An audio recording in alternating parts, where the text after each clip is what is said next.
Si tu cherches à développer ton activité, que tu sois coach, thérapeute, pro de l'accompagnement, entrepreneur, tu es au bon endroit. Et justement, je vais t'expliquer pourquoi rien de ce que tu as essayé de faire n'a marché à ce jour.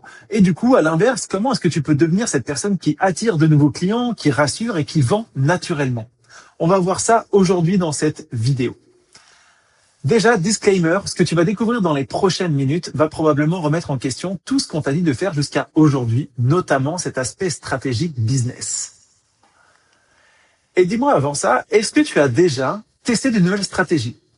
Est-ce que tu as déjà refait ton site internet pour la énième fois? Est-ce que tu as déjà été te former à de nouvelles compétences, métiers, entrepreneuriales?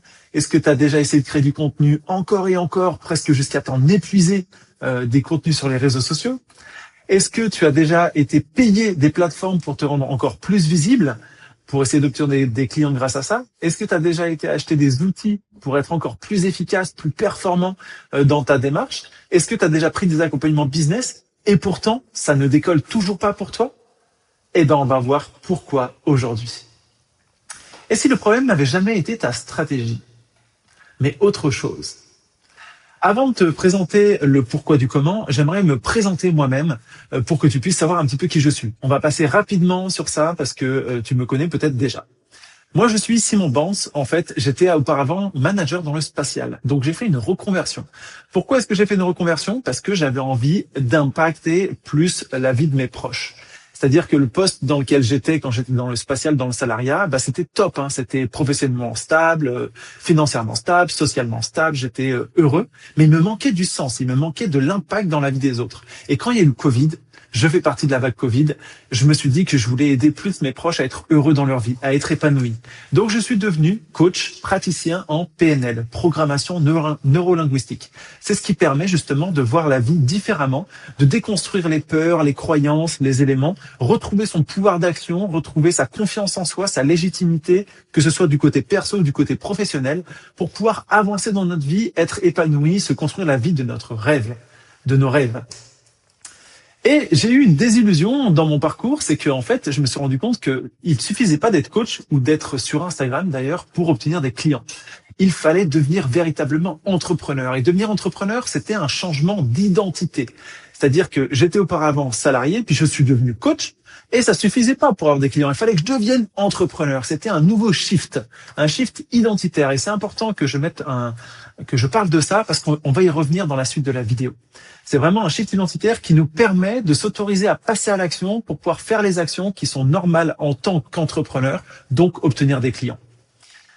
Ensuite, j'ai fait un shift numéro 3, c'est-à-dire que je me suis mis à accompagner des coachs, des thérapeutes, des pros de l'accompagnement et des entrepreneurs à développer leur activité. Pourquoi est-ce que j'ai opéré ce shift? Parce qu'en fait, je me rendais compte que d'accompagner des gens à être heureux dans leur vie tout simplement, j'étais limité en termes de capacité. Je pouvais accompagner par exemple 20 personnes par mois. Alors que chaque thérapeute, coach, entrepreneur que j'accompagnais, eux-mêmes pouvaient accompagner 10, 20, 30 personnes aussi en fait. Et donc, si je les accompagne eux, ça démultiplie l'impact.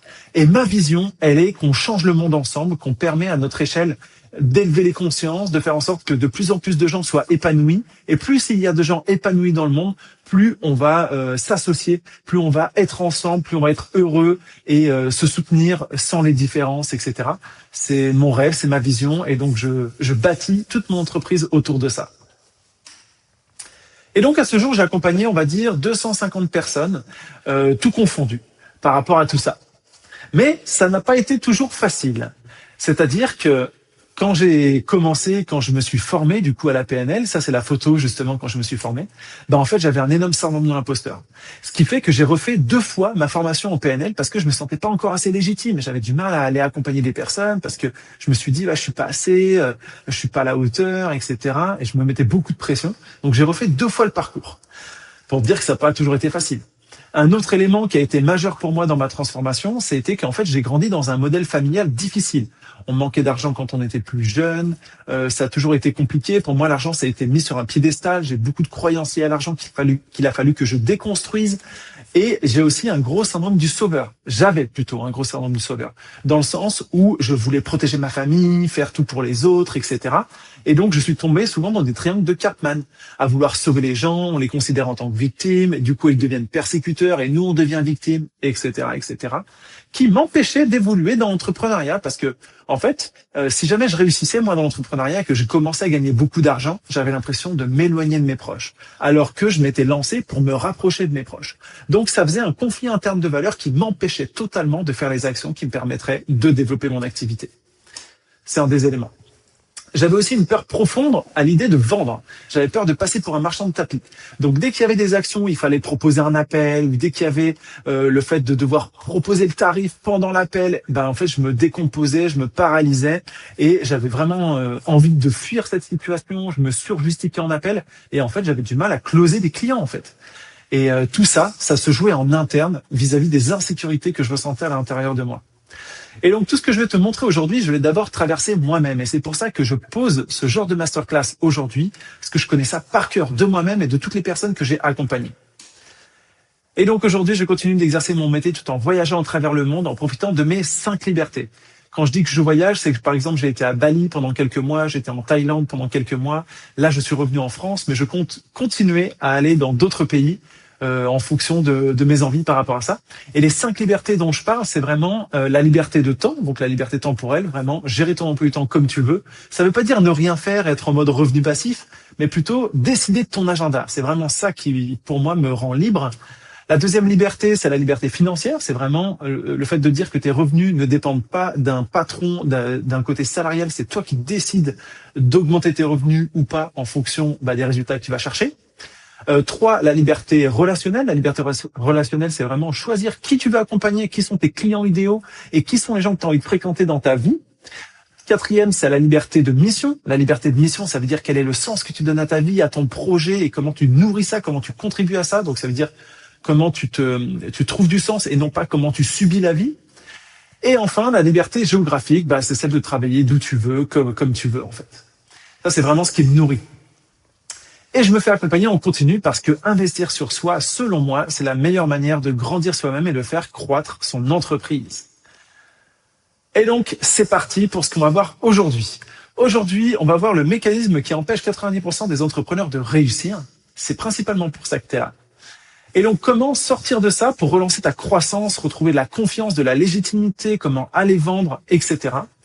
Ensuite, numéro 3, une étude de cas concret d'une psychologue devenue entrepreneur à succès. C'est un cas type que j'ai envie de te partager dans lequel tu pourrais te correspondre et te dire, OK, il y a ça comme étape à faire et donc c'est comme ça que je vais pouvoir m'en sortir. Et enfin, étape numéro 4, comment accélérer ta croissance. OK, j'espère que tu es prêt. On y va.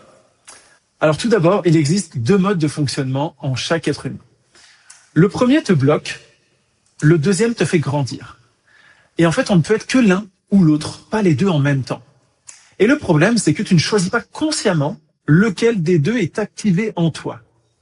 Si tu penses que c'est celui qui te fait grandir alors que tu es en train d'être bloqué, en fait, il y a tout qui bloque. On va parler de ça.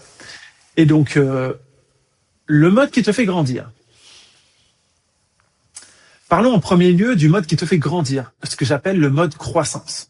Le mode croissance, il peut arriver qu'à partir du moment où tu te sens en sécurité à l'intérieur de toi, dans ta vie. La sécurité, ça peut être la sécurité affective, les relations stables, sentiment d'être aimé, soutenu inconditionnellement.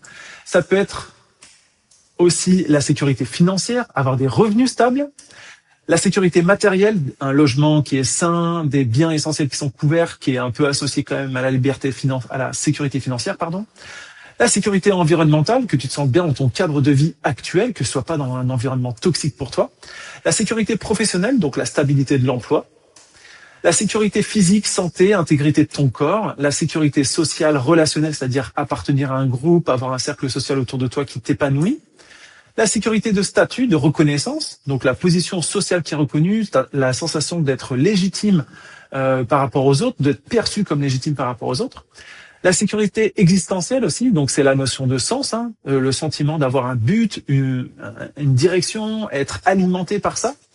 La sécurité temporelle, c'est-à-dire avoir le contrôle sur ton emploi du temps. Et tout ça, ça forme ce qu'on appelle la sécurité identitaire. C'est-à-dire que tu sais que tu sais que tu es stable, que tu es cohérent et tu sais vers quoi tu veux aller, tu es en sécurité. Quand tu es dans cet état d'esprit-là, quand tu es en train de ressentir ça, tu es en mode croissance, qui te permet de faire croître ton entreprise. Mais vraiment. Le problème, c'est qu'en fait, on a plein d'éléments qui viennent toucher ces sécurités-là et qui viennent nous les enlever. Je te donne un exemple de 3 causes principales qui te font perdre de la sécurité. La première, c'est la transition de vie. Exemple, tu déménages. Exemple, tu t'expatries dans un autre pays. Exemple, tu fais une reconversion professionnelle. Et oui, ça change tout. Exemple, tu deviens parent. Il y a tout qui se chamboule par rapport à ça. Ça, c'est le premier pilier. Le deuxième pilier, ça va être le choc émotionnel. Tu vis un traumatisme dans ta vie, un accident dans ta vie. Par exemple, une rupture amoureuse. Par exemple, un deuil, la perte d'un être cher.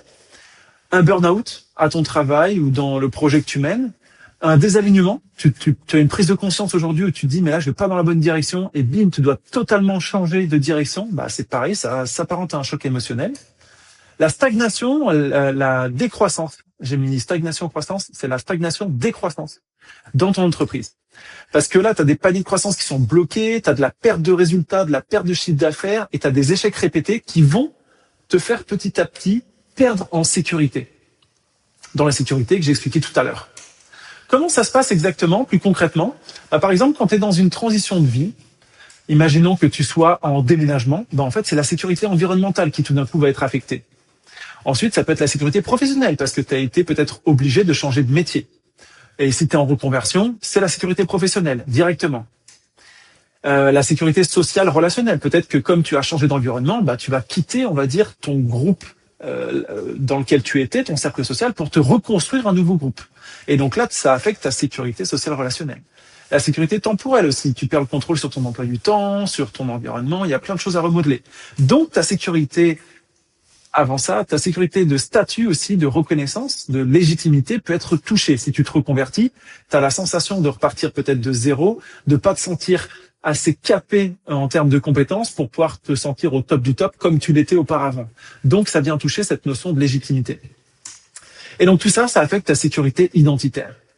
Et donc, on devient, on va dire, un petit peu plus insécure, un petit peu plus fébrile dans la capacité qu'on peut avoir à passer à l'action, à aller vers de la confiance, de la légitimité et de la croissance dans notre entreprise.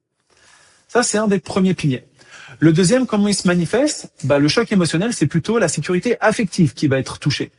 La perte d'une relation qu'on peut avoir ou d'un sentiment qu'on ressentait avec une personne, ça c'est souvent pour la côté rupture, deuil ou burn-out si on a été obligé de quitter notre travail, ou le désalignement, pareil, ce qu'on avait construit potentiellement avec quelqu'un, des associés, pourquoi pas.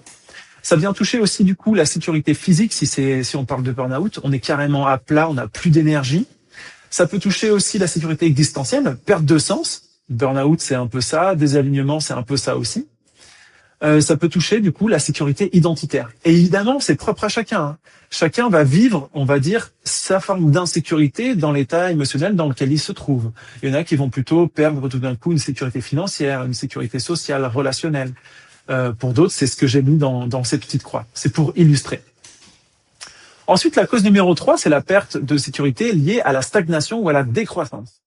Et donc là, spontanément, on va toucher la sécurité professionnelle, la stabilité de l'emploi. On a l'impression qu'on n'arrive plus à trouver de clients, à développer notre activité comme on le voulait. Du coup, ça vient nous toucher sur notre capacité à aller générer de l'argent en tant que tel. Ce qui peut affecter aussi notre sécurité financière. Si on met trop de temps à se relever de ça, à opérer le changement qui est nécessaire pour pouvoir aller faire croître notre entreprise, on va petit à petit grignoter notre sécurité financière et donc se sentir de plus en insécurité. C'est pour ça qu'il faut agir tout de suite. Ça peut aussi toucher la sécurité de statut. Si on perd nos compétences, ça peut venir affecter notre identité parce qu'on a tendance à projeter la réussite financière ou la réussite entrepreneuriale qu'on a dans la valeur qu'on porte nous en tant que personne. Et donc, si jamais les revenus ne montent pas ou si jamais on se sent pas à l'aise là-dedans, on va perdre en légitimité en se disant on est nul, incapable, etc. Et on va perdre en confiance et ça fait un cercle vicieux qu'on verra tout à l'heure. En tout cas, ça affecte notre sécurité identitaire. On sait des fois peut-être même plus qui on est, vers où on va aller, et on a l'impression qu'on va vers l'effondrement finalement. Tout ça, ça déclenche dans ton cerveau le mode résistance, qui est le deuxième mode dont je voulais parler, qui est le mode de blocage, qui est l'inverse du mode croissance. Comment est-ce que ça marche? En fait, le mécanisme neurologique derrière le mode résistance, c'est que face à une menace physique ou symbolique, ton cerveau il va déclencher, c'est l'amygdale à l'intérieur de ton cerveau qui va détecter du coup un danger, qui va déclencher l'axe hypothalamo-hypophyso-surrénalien. Ça, c'est pour les gens qui aiment le côté scientifique. Donc, il va sécréter du cortisol, de l'adrénaline, et donc il va faire ça, en réponse au stress. Ça veut dire quoi? Ça veut dire qu'on est en espèce d'état de panique. Et quand on est en état de panique, ça vient activer directement notre système limbique. C'est-à-dire que ton cerveau, il va rediriger toutes les ressources qu'il a dans le circuit de la survie.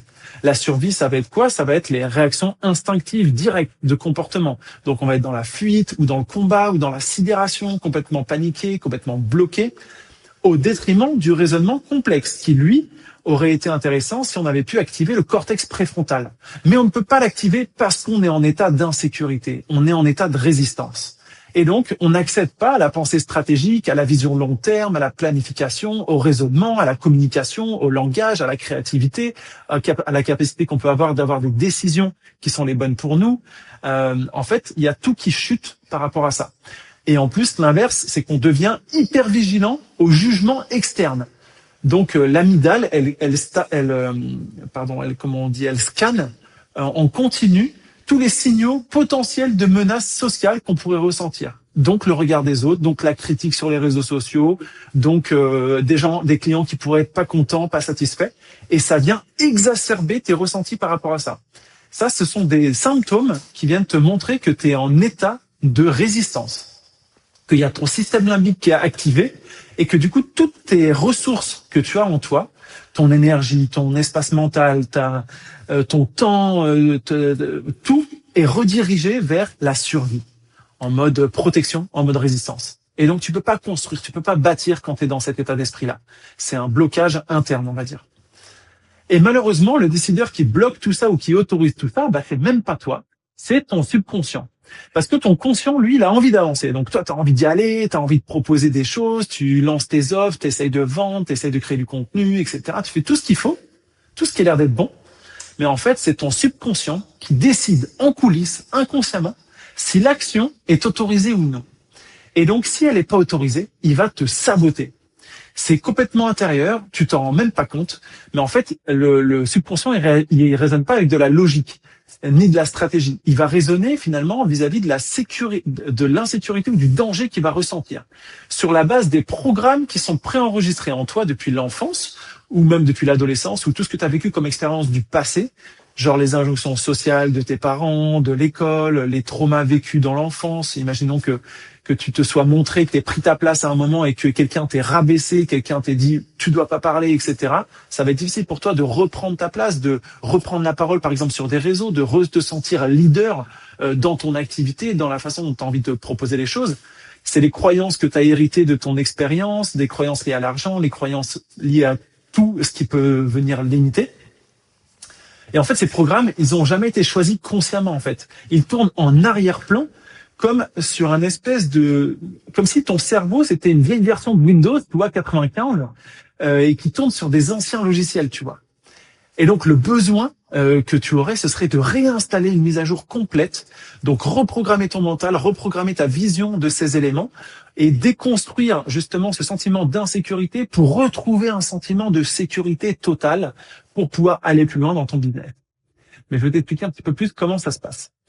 Parce que aujourd'hui, cette notion de subconscient qui prend le dessus, qui vient activer le système limbique, qui vient activer des comportements de survie, en fait, ça t'empêche d'aller plus loin. Pourquoi? Parce que déjà, tu ressens une insécurité à être hors de ta zone de confort parce que tu as fait ta reconversion, par exemple, ou parce que tu es en train de changer d'environnement, ou tu es en train de passer des paliers dans l'entrepreneuriat. Donc, ça vient bloquer parce que tu ressens cette insécurité inconsciemment. Et donc, tout ce que tu peux percevoir maintenant qui va aller vers une évolution dans ton business, ça va être vu avec du risque. Le risque d'un échec supplémentaire, le risque d'un conflit interne de valeurs, une opposition, par exemple, entre gagner de l'argent et donner de l'aide, par exemple. Risque de décevoir ta famille ou tes proches. Risque de perdre l'appartenance au groupe dans lequel tu étais quand tu étais à ce niveau-là. Risque d'être jugé, critiqué, rejeté pour le gap que tu as envie de faire. Risque de la solitude de l'entrepreneur à avancer encore un échelon ensuite. Risque de devenir quelqu'un de mal en réussissant encore plus. Risque d'insécurité financière si ça ne marche pas comme tu veux. Risque d'être débordé si tu te mets à avoir trop de travail. Risque de surcharge du coup de travail ou surcharge mentale qui est à ne pas négliger. Il y a beaucoup de personnes qui ont peur de perdre leur santé mentale, de perdre leur équilibre de vie à réussir un peu plus. Et ça, quand c'est en blocage derrière, donc les logiciels qui tombent derrière, en fait, t'as beau faire toutes les actions que tu veux, ça va se saboter. c'est bloquer sans comprendre. Risque de ne plus être en paix, de perdre ton équilibre, c'est ça que j'ai dit. Et donc ça crée ce qu'on appelle la barrière de la limite supérieure. C'est-à-dire que tu as une énorme envie d'avancer, mais il y a tout qui te retient sans que tu puisses comprendre. Et des fois, ça se joue carrément dans l'énergie. Tu dégages pas autant d'aura qu'avant, t'as pas autant d'enthousiasme, alors que tu as l'impression de faire les bonnes choses, mais comme tu n'es pas dans le sens être la bonne personne, la bonne identité, les actions que tu vas faire ne vont pas être validées par ton subconscient, et donc ça va rester stagnant. Ton cerveau va te ramener constamment dans le niveau dans lequel il te sent confortable, et donc il te fait freiner. Comment ça se passe concrètement pour que tu puisses t'en rendre compte? C'est le déclenchement des mécanismes d'évitement, d'abord comportementaux. Donc par exemple, tu peux être dans le perfectionnisme, tu peux être dans l'éparpillement, tu peux être dans la procrastination active, du coup c'est la suractivité, tu vas faire plein de trucs mais pas forcément les actions à haute valeur ajoutée, ou la procrastination passive, c'est-à-dire carrément de l'inaction qui va se transformer en scrolling, en autre chose. Ça peut être de l'over-delivery, donner toujours plus, et ça c'est très sujet aussi au syndrome du sauveur, de vouloir donner toujours plus pour être aimé, pour avoir la sensation de mériter la rétribution qu'on peut avoir financière par rapport à ce qu'on a donné. C'est aussi ça quand on se valorise par rapport au temps qu'on passe et pas par rapport à la transformation qu'on apporte. Attention. Ça peut être de la surpréparation, vouloir tout maîtriser, préparer des rendez-vous pile poil, essayer que tout soit nickel. Ça peut être aussi de l'autosabotage inconscient, donc vraiment des oublis, des retards, des erreurs à répétition, des relances de prospects que tu n'aurais pas fait, des rendez-vous importants que tu rates sans te rendre compte, et tu te dis mais qu'est-ce qui m'arrive? En fait, c'est ça. Et ça déclenche aussi des mécanismes d'évitement cognitif, c'est-à-dire que tu vas faire de la rationalisation, c'est-à-dire que tu vas habiller la peur en un argument logique. En fait, tu ressens inconsciemment, on va dire, cette peur, cette insécurité, et tu vas te dire non mais en fait c'est pas le bon moment. Ah non mais en fait c'est pas le bon timing, il me manque encore une compétence, ou ah je verrai ça quand j'aurai terminé ce projet, ou je verrai ça quand j'aurai déménagé. Ah non mais de toute façon c'est la faute, on va dire, à la conjoncture actuelle, on va attendre que ça passe, après la guerre par exemple ça ira mieux. Ça, ce sont des raisons qu'on se raconte pour justifier nos choix, mais en fait c'est du bullshit. C'est vraiment, on se raconte n'importe quoi, c'est juste pour garder, on va dire, le cap, une impression de pouvoir d'action. C'est pour garder une impression de pouvoir d'action sur notre vie, en fait. Mais c'est du bullshit. Ensuite, il y a de l'intellectualisation, c'est-à-dire que tu vas partir en quête d'une stratégie parfaite. Plutôt que d'approfondir ta stratégie actuelle. Tu vas te dire, mais si ma stratégie, elle marche pas, je vais en choisir une autre. Ah, et celle-là, elle marche pas, je vais en choisir une autre. Et en fait, tu vas faire que ça. Partir en quête de la dernière méthode. Et il y a quelqu'un qui dit il faut faire de la dépolarisation, il faut faire tel truc de création de contenu. Et en fait, tu vas être sujet au syndrome de l'objet brillant, on appelle ça. C'est-à-dire que tout va te paraître comme étant super à tester, et tu vas y aller. Et en fait, tu vas être pris dans plein de pièges comme ça. Alors qu'en fait, toutes les stratégies fonctionnent. Ce qui compte, c'est de faire les vraies actions à l'intérieur des stratégies et d'y aller avec cette énergie d'ouverture, avec ce mode croissance activé, qui va te permettre justement d'aller atteindre les résultats que tu veux. Ensuite, il y a l'évitement cognitif, ça va être la comparaison compulsive au lieu d'agir en fait. Au lieu d'agir vraiment sur ce qui est important pour toi, tu vas te mettre à regarder les réseaux sociaux, à te comparer, à regarder d'autres clients, d'autres concurrents, etc. et pas te sentir bien, et ça va venir alimenter un cercle vicieux. Enfin, il y a les déclenchements du coup des mécanismes d'évitement émotionnel relationnel. Par exemple, la gratification immédiate. Tu vas être en quête tout de suite de tout ce qui peut t'apporter de la dopamine dès maintenant pour éviter l'inconfort de ressentir cette sensation de mal-être que tu ressens dans ces moments justement de résistance où t'es pas à l'aise, où t'es en décroissance, en stagnation. Donc tu vas faire du scrolling intempestif sur les réseaux, tu vas regarder des séries Netflix, tu vas faire des achats compulsifs. Dès qu'il y a un enjeu sur une action, tu vas faire autre chose qui vient répondre au besoin de te sentir bien sur l'instant T. Et ça peut te bouffer la vie. Tu peux regarder sur ton téléphone combien d'heures tu passes à regarder les réseaux sociaux. Si tu passes plusieurs heures là-dessus, c'est que tu es en train de passer complètement à côté de ta croissance entrepreneuriale. Et ça, c'est vraiment dommage parce qu'on ne s'en rend pas compte, c'est très inconscient. Ça peut être aussi de l'évitement social, donc la notion de se couper les autres, ou au contraire de la sursollicitation sociale, c'est-à-dire l'envie d'être constamment avec des gens pour éviter d'être seul face à soi-même. Ça dépend de ta personnalité, de comment tu es, un côté introverti, extraverti, etc. Je ne vais pas rentrer forcément dans tous les détails. Et ça peut être aussi la projection externe, c'est-à-dire que tu vas accuser les autres de ta décroissance ou de ta stagnation. C'est-à-dire que tu vas dire, ben si ça marche pas, c'est parce que les gens ils ont plus d'argent, les gens ont plus de pouvoir d'achat, ou c'est l'algorithme qui ne me met pas en avant, ou les clients ils préfèrent partir en vacances en ce moment, donc en fait c'est pas la bonne période pour vendre, etc., etc. Tout ça c'est du bullshit. Les gens continuent de vendre à côté de toi, mais tout le temps, tout le temps, tout le temps. Si tu regardes tes concurrents, ça avance. Donc il n'y a pas ça. Il y a une notion de se réinventer peut-être dans ta différenciation, dans ton positionnement, si jamais tu as la sensation que, enfin, si jamais réellement il y a des cas où tes concurrents te passent devant, peut-être, il y a des changements de marché, ça c'est réel. Mais par contre, la plupart du temps, ce qu'on considère comme un changement de marché, c'est juste une projection externe qui vient justifier notre échec actuel ou notre non-croissance, finalement.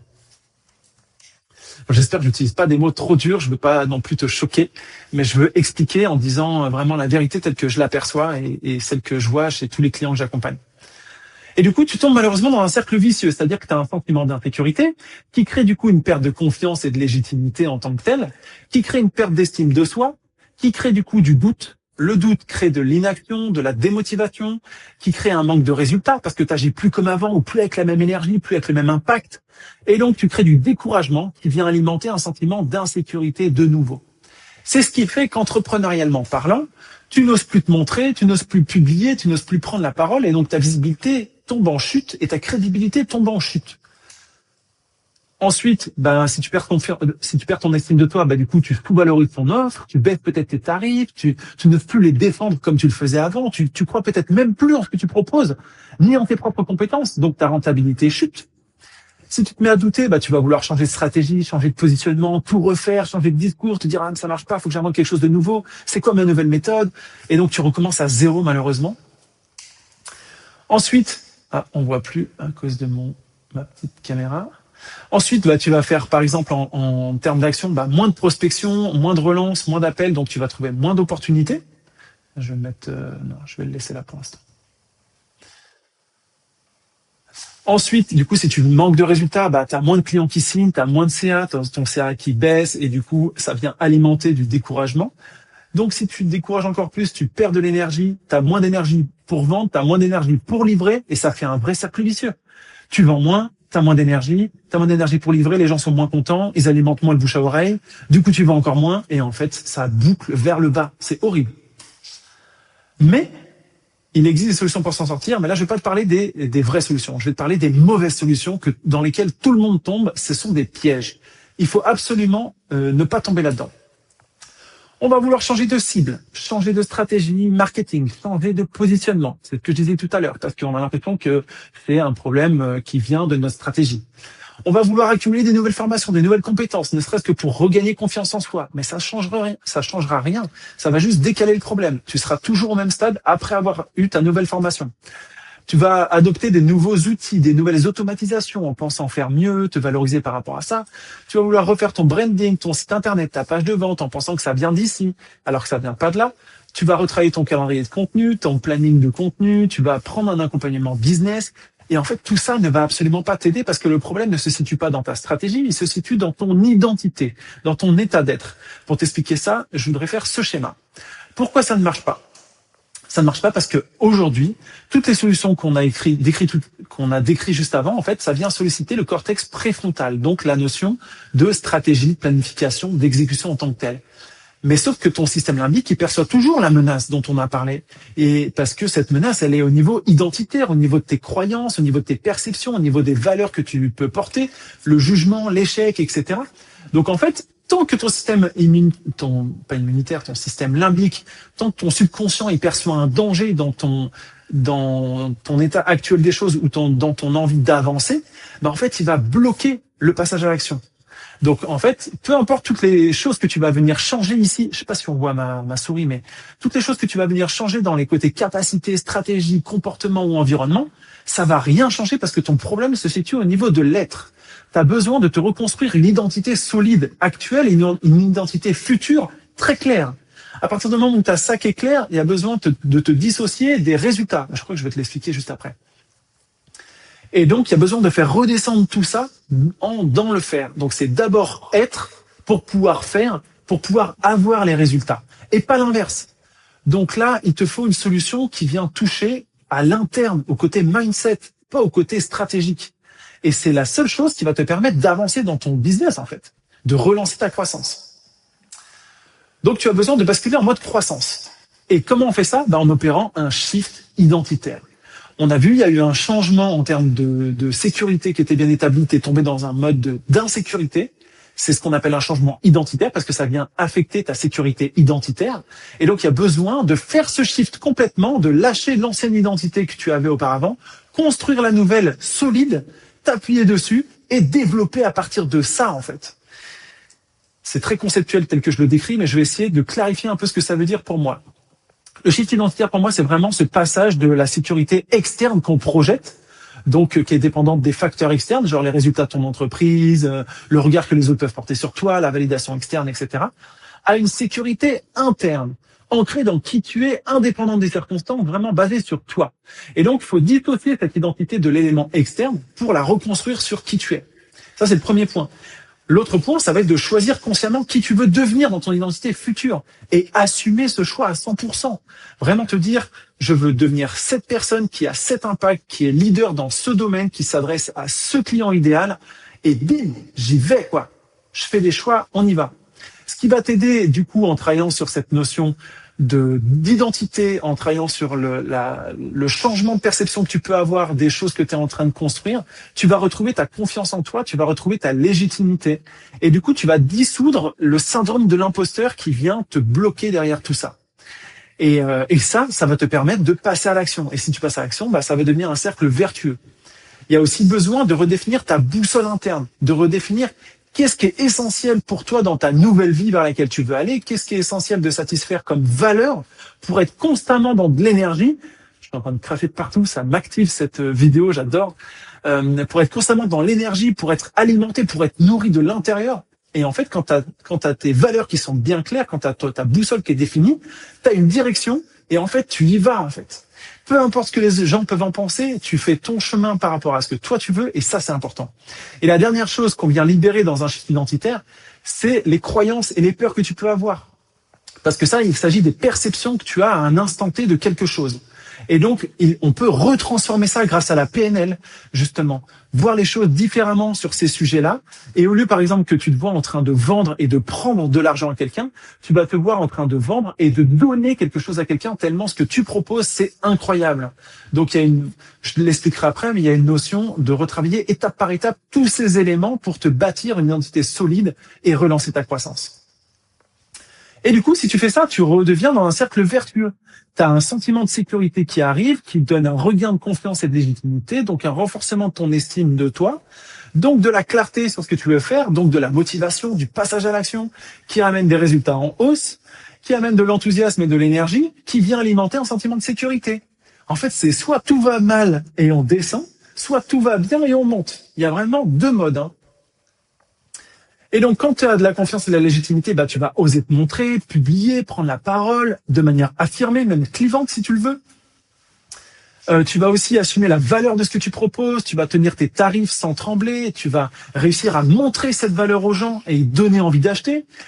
Tu vas du coup rester sur ta stratégie, ton positionnement et tu vas améliorer ton discours. Au lieu de repartir à zéro, tu vas affiner les éléments pour que ça devienne encore mieux à expliquer. Tu vas faire plus de prospection, plus de relance de tes prospects, plus d'appels, donc tu auras plus d'opportunités, donc plus de clients signés, plus de CA qui augmente, et donc plus d'énergie pour vendre et pour servir tes clients. On est dans un réel cercle vertueux quand on fait ce shift identitaire. Et voilà, maintenant je voudrais te parler de Clémence, qui était psychologue quand elle était venue me voir, et je voudrais qu'on fasse son étude de cas. Ça va être rapide aussi, mais c'est pour que tu puisses te représenter un petit peu le switch de l'intérieur en fait. Les problématiques qu'elle rencontrait, Clémence, au démarrage, c'était vraiment la notion de se sentir bloqué à un palier. Donc elle avait déjà une offre, elle vendait déjà, mais elle était comme limitée. Elle gagnait à peu près 2500 euros par mois et elle n'arrivait pas à dépasser ça. C'est ce que j'essayais d'expliquer tout à l'heure sur la barrière de la limite supérieure. Et donc elle se sentait à un palier et elle avait la difficulté à avoir une vision claire de la suite et à affirmer son ambition. Il y avait des conflits de valeurs internes vis-à-vis de comment ses proches pouvaient l'apercevoir, comment ses pairs, les pairs, c'est les collègues dans son métier, pouvaient l'apercevoir. Elle avait du mal à affirmer une identité entrepreneuriale. En fait, elle avait peur d'être, de décevoir, on va dire, le côté psychologue tel que les gens pouvaient l'apercevoir dans cet aspect-là. Elle avait un rapport compliqué à la vente en tant que telle, à la visibilité, à la légitimité en tant qu'entrepreneur. Et elle portait des peurs inconscientes de réussir et des croyances liées à l'argent, en fait, liées à son environnement, etc. Je ne vais pas forcément rentrer dans le détail, mais ça, c'était des choses qu'on a travaillé ensemble. En termes d'objectifs, ce qu'elle voulait, c'était level up. Elle m'a dit, je veux dépasser mon plafond de verre. Je veux gagner en sérénité, en clarté, en confiance, un bon équilibre vie pro, vie perso. Je veux être reconnue clairement en tant qu'experte du sommeil, que les gens viennent à moi pour ça. Je veux augmenter mon taux de conversion et augmenter du coup mes revenus pour pouvoir investir dans d'autres projets. Elle avait pas envie d'être que entrepreneur, elle avait envie aussi d'investir ailleurs.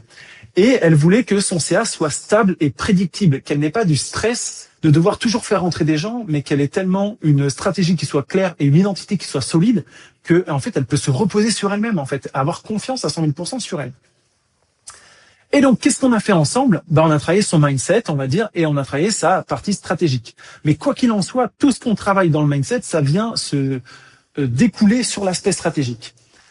Donc, elle a fait quoi? J'ai bugué. Elle a lâché la croyance, si je veux être une bonne entrepreneur, je dois bosser à 200%. Elle avait cette notion de, il faut mériter ce qu'on obtient, il faut travailler dur, etc. Tu as peut-être ça aussi qui te vient. En fait, on a complètement déconstruit ça. Pour s'autoriser son ambition, c'est-à-dire son ambition, c'était de continuer à croître, à avoir plus d'impact en travaillant moins. Et en fait, c'est possible dès lors qu'on se l'autorise. Et c'était ça qui s'est passé pour Clémence. Elle a dépassé aussi la peur de réussir et surtout la peur de l'échec qu'il y aurait pu avoir après la réussite. Elle avait peur de changer quelque chose et que tout s'effondre avec les changements qu'elle aurait pu faire. Au contraire, elle s'est autorisée à avancer, à aller au-delà de cette peur de l'échec, au-delà de la peur de réussite en tant que telle et d'être débordée, que ça affecte justement son équilibre, pour pouvoir réussir en fait à croître encore plus et affirmer ça fort. Elle a reconnecté à ses forces, à sa singularité, pour retrouver confiance et pour aussi sortir du lot par rapport à ses concurrents, mais on y reviendra sur la partie stratégique. Et au niveau de la légitimité, elle a développé sa posture de leader, de sereine, inspirante, fière d'elle, qui lui permet de se dire qu'elle est la référence dans son domaine en fait. Ce qui a déclenché aussi des transformations d'un niveau stratégique, comme par exemple la reconnexion à sa vision profonde en se disant, mais en fait, moi, je veux de l'impact humain, c'est pour ça que je suis faite. Je veux aussi de l'impact écologique, je veux lutter contre l'inaction des femmes entrepreneurs et des femmes tout court à cause du manque de sommeil. Les gens sont inactifs, restent chez eux. Moi, ma mission derrière tout ça, c'est de leur permettre de passer à l'action. Et donc ça connecte à un pourquoi fort. Quand tu es connecté à un pourquoi fort, tu deviens inarrêtable. Que tu sois dans l'entrepreneuriat, dans le salariat, peu importe, quand tu es connecté à quelque chose de beaucoup plus puissant en toi, t'avances en fait. Et c'est ce qu'elle a fait, elle a reconnecté à ça. Elle a revalorisé aussi la valeur qu'elle apportait à ses clients dans son accompagnement, dans ses accompagnements de groupe et individuels. Et elle a amélioré du coup son discours vis-à-vis de la valeur qu'elle pouvait apporter pour sortir du lot, pour être perçue différenciante vis-à-vis de ses concurrents et donc pour augmenter la valeur perçue au niveau de ses prospects. Donc les gens voyaient encore mieux ce qu'elle pouvait proposer, à quel point ça changeait leur vie en fait. Ce qui lui a permis d'augmenter ses tarifs et donc d'être encore plus rentable dans son activité à la hauteur de ce qu'elle voulait. Ce qui lui a permis du coup aussi de maximiser les actions à impact dans sa stratégie de communication. Et quand on maximise les actions à impact, en fait, on obtient beaucoup plus de résultats parce qu'on sort de la procrastination, on sort du côté je joue petit, je me minimise, ce qu'elle avait tendance à faire au démarrage. Non, on a mis de l'impact, on a mis de l'action là-dessus et en fait, les choses ont changé. Donc, elle a une posture beaucoup plus confiante, beaucoup plus assumée, beaucoup plus ancrée lors de ses appels de vente. Et ce qui est génial en termes de résultats, c'est qu'elle se considère maintenant comme entrepreneur, non plus comme psychologue. Elle a complètement lâché son ancienne identité qui l'empêchait d'avancer pour accueillir la nouvelle, l'affirmer à 100% et en fait s'appuyer là-dessus. Et donc en 2 mois, elle a atteint 99,9% de ses objectifs. C'est elle qui le dit dans le témoignage. Elle a doublé son chiffre d'affaires. Elle a fait plus 40% de clients dans son accompagnement de groupe. Elle a doublé son nombre de clients dans l'accompagnement individuel et elle n'a fait que augmenter. Et un truc que je voulais expliquer aussi par rapport à ça, c'est que au-delà d'être devenue la référence dans le sommeil, aujourd'hui, elle accompagne les thérapeutes à récupérer la compétence sommeil pour pouvoir aider leurs propres clients. Donc en fait, elle est en train de former maintenant ses propres concurrents et elle a arrêté d'accompagner des gens sur le sommeil en tant que tel. Elle accompagne maintenant des professionnels. Donc elle a fait un nouveau shift identitaire. Et voilà, je trouve ça trop cool, donc j'avais envie de le partager. Autre exemple de résultat de certains de mes clients, Roman, qui était psychologue aussi, qui a fait x3 sur son CA.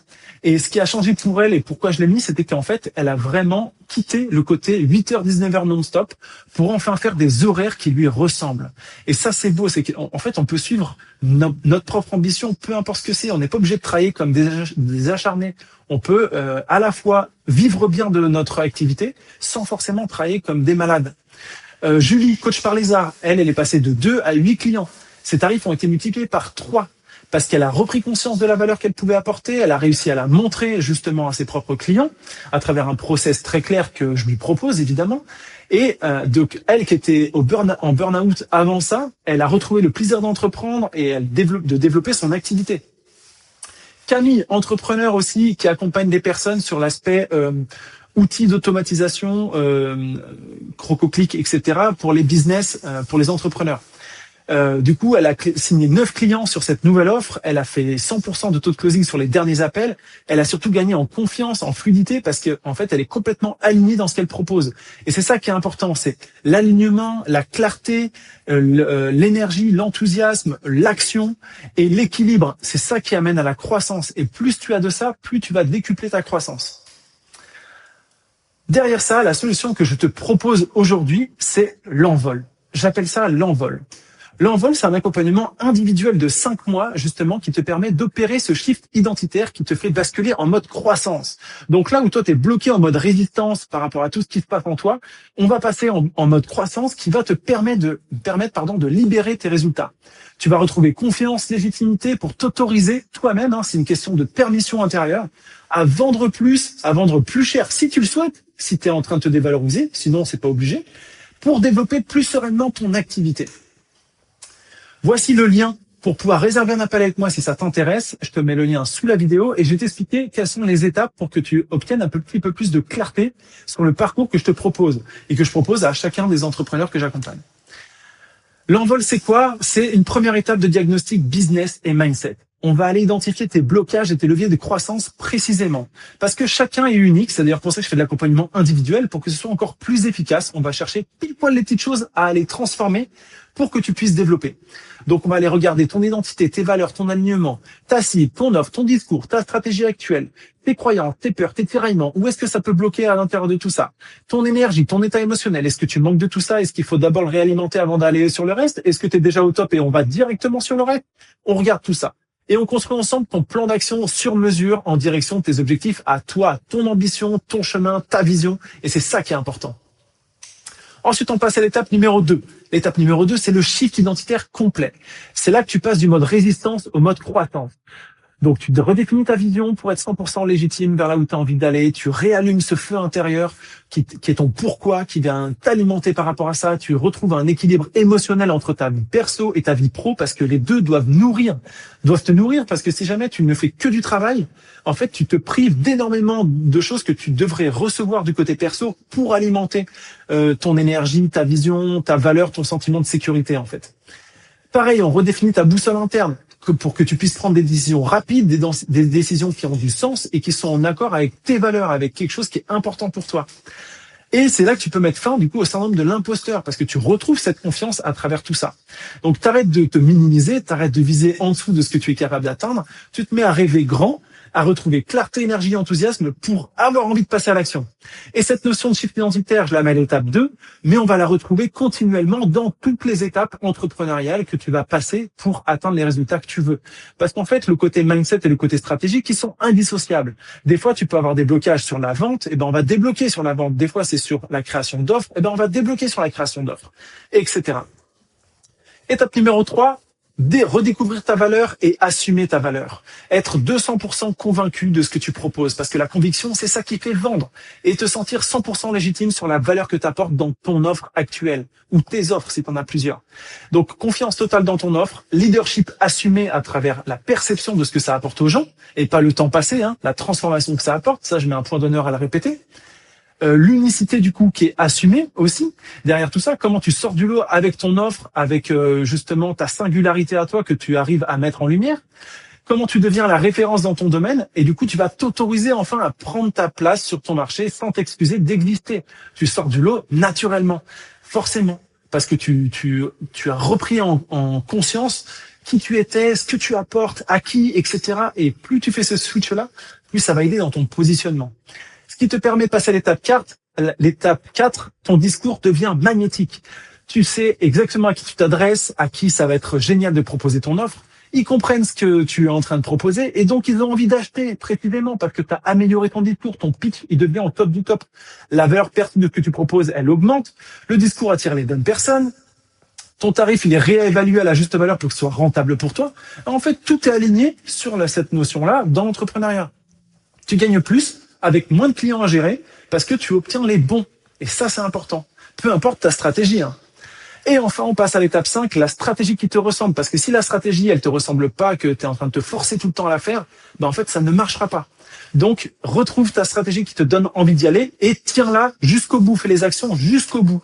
Donc, une stratégie qui est alignée avec qui tu es, une stratégie qui une déconstruction des croyances et des peurs qui t'empêchent d'appliquer la stratégie. Systématiquement, il y en a besoin. Donc, appliquer jusqu'au bout et tu oses te montrer sans crainte et tu arrêtes de changer de stratégie tous les mois pour enfin aller au bout des actions et donc obtenir les résultats qui viennent de ce passage à l'action, en fait. Ensuite, étape numéro 6, vendre sans vendre. Pour moi, la vente, c'est absolument pas des techniques de manipulation, du marketing à outrance, etc. Non. Vendre, c'est quoi? C'est proposer quelque chose qui a de la valeur à quelqu'un qui en a besoin. Donc déjà, si tu ne sais pas ce que la personne a besoin, si tu ne sais pas quel est le problème de la personne, t'as rien à lui vendre. Mais quand tu comprends son problème et que tu as une compétence qui peut lui permettre d'avancer, bah c'est là que ton devoir, c'est de le valoriser, de lui montrer. Et c'est ça la vente, en fait. Donc c'est d'écouter la personne et de proposer quelque chose qui correspond pile poil. Et donc pour ça, tu as besoin d'avoir une posture d'accompagnant, pas une posture de vendeur. T'es pas quelqu'un qui travaille dans un magasin. T'es un accompagnant, en fait, de base. Donc on va utiliser cette posture que tu as de base pour être à l'écoute de la personne qui est en face de toi, pour poser les bonnes questions, pour faire une vente, on va dire même thérapeutique. C'est une vente où tu prends soin de la personne. Parce que, en fait, juste tu lui dis, OK, ton problème, c'est ça, ton besoin, c'est ça. Bah, écoute, moi, je peux te proposer ça qui va lever ton problème. Et est-ce qu'on signe? Et la personne, elle va te dire oui quand tu le fais bien. Et donc, t'as pas besoin d'être quelqu'un de différent, t'as juste besoin d'être toi-même. Je m'énerve un peu parce que j'aime pas tout ce bullshit marketing, enfin, les choses que je vois sur le closing en ligne et tout, ça m'énerve. En fait, la vente, c'est censé être naturel et normal, en fait.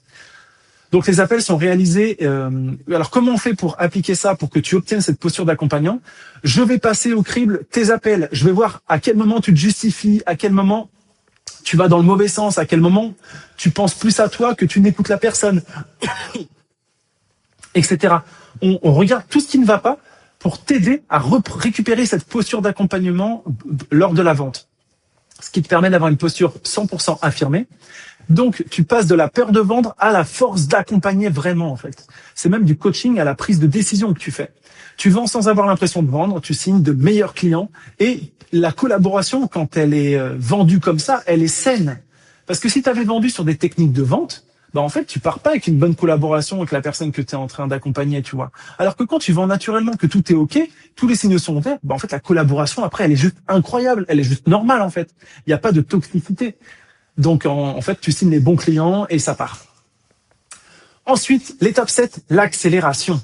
C'est-à-dire plus de résultats sans perdre d'énergie ni de temps. Comment on fait ça? Ben, on va mettre ton focus sur ta zone de génie. Focus sur tes actions à haute valeur ajoutée.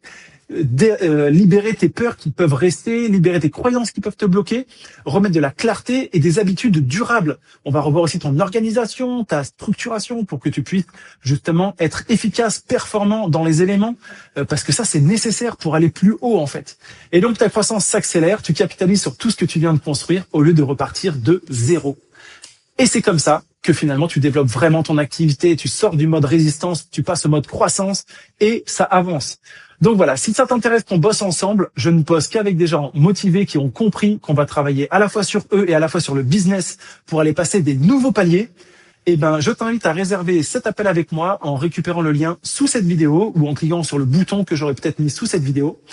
Voilà, on se revoit bientôt. Ciao.